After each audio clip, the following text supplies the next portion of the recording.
नमस्कार। आज हम डिस्कस करेंगे एक पेशेंट का एक्सरे जो कि एडवांस्ड नी आर्थराइटिस से गठिया से पीड़ित था और ये एक्सरे कैसे दिखता है और इसमें हम क्या-क्या देखते हैं, सर्जरी कैसे प्लान करते हैं और सर्जरी के बाद हमारा एक्सरे किस तरह से आता है, आज हम वो डिस्कस करेंगे। ये एक्सरे है एक पेशेंट का जो कि नी आर्थराइटिस से परेशान है। एकदम एडवांस स्टेज ऑफ आर्थराइटिस है। हमको कैसे पता लगता है? नॉर्मली हमारे घुटने के बीच में स्पेसेस दिखने चाहिए। वो स्पेसेस होता है हमारा कार्टिलेज, जो हमको एक्सरे में खाली स्पेस की तरह दिखता है, जैसे कि हमको यहाँ पे दिख रहा है।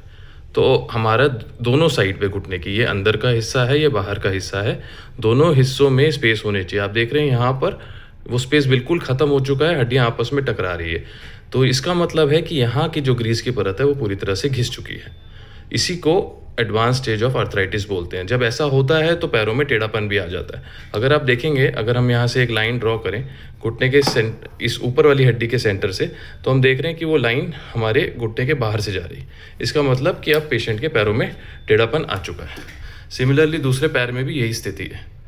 तो अब हम इनको सर्जरी के लिए जब हम प्लान करते हैं तो हमारा एम रहता है कि जो नीचे वाली हड्डी है जिसको टिबिया बोन बोलते हैं, अगर हम उस सेंटर से एक लाइन ड्रॉ करें तो फाइनली जो हम हड्डी काटेंगे, इनकी जो कार्टिलेज हम रिप्लेस करेंगे, वो इसके एकदम परपेंडिकुलर, एकदम 90 डिग्री पे कटे।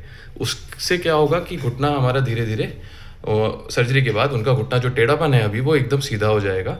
और हम चाहते हैं कि ये जो स्पेसेस बना रहे हैं हम, जिसको ये हमारा मीडियल सरफेस बोलते हैं, अंदर का हिस्सा और बाहर का सरफेस, इन दोनों के बीच में स्पेस बराबर बन जाए ताकि घुटना बैलेंस रहे जब वो चलें। अगर हम इस उसका पेशेंट का दूसरा एक्सरे देखें जो कि घुटने के साइड से हुआ है,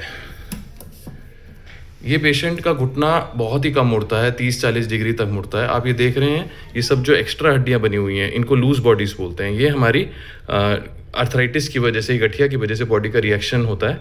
ये आप देख रहे हैं जो नी कैप है उसके ऊपर ये एक्स्ट्रा हड्डी बनी हुई है।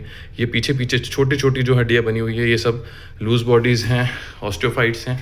तो ये सब आपके मूवमेंट्स को रोकती हैं। तो ये पेशेंट का घुटना इसलिए नहीं मुड़ पा रहा क्योंकि पीछे इतनी ज़्यादा मूवमेंट्स है। घुटने के अंदर भी काफ़ी ज़्यादा ऐसे हड्डियाँ बनी हुई है जिनको लूज बॉडीज़ बोलते हैं। तो ऑपरेशन के टाइम पे हम ये सब लूज बॉडीज़ को निकालते हैं।